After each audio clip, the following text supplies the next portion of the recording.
So this is the exhaust louvered from my microwave. My dryer vent's the same kind. It's this 3 louver design. This past winter the middle one broke off, so I super glued a piece of cardboard in there just to get through the winter. Now it's late spring, so I'm going to replace it with a new one. So I'm going to go through and how you do that. So first, this pop just pops right off. And behind it, you'll have your exhaust duct and your vinyl siding around it.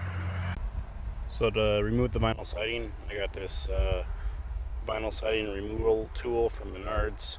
All you have to do is stick this up in there and you pull down, and that loosens or detaches the vinyl, so you can take this out so you can get access to the nails that are holding this in. You should be able to pull the nails out, and then this piece should come out with the ductwork if it's not clamped down.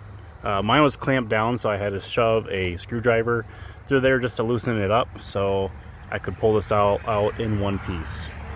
So the vinyl siding companies are conspiring against us.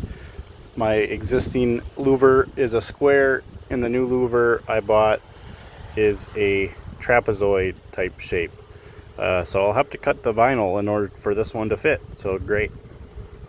And the other part is on the back end. This is my existing one. It's flush, but on the new one, that's where the collar is instead of on the front. So I'll have to make sure the hole's big enough and cut new ductwork.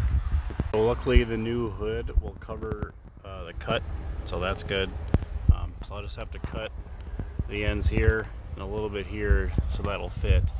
And then I will measure some ductwork that'll go from this collar back into what was inside of this collar. So I cut my exhaust duct to 3 inches to what I measured. I'll put that in there and clamp it down, and then it'll be good for the next steps.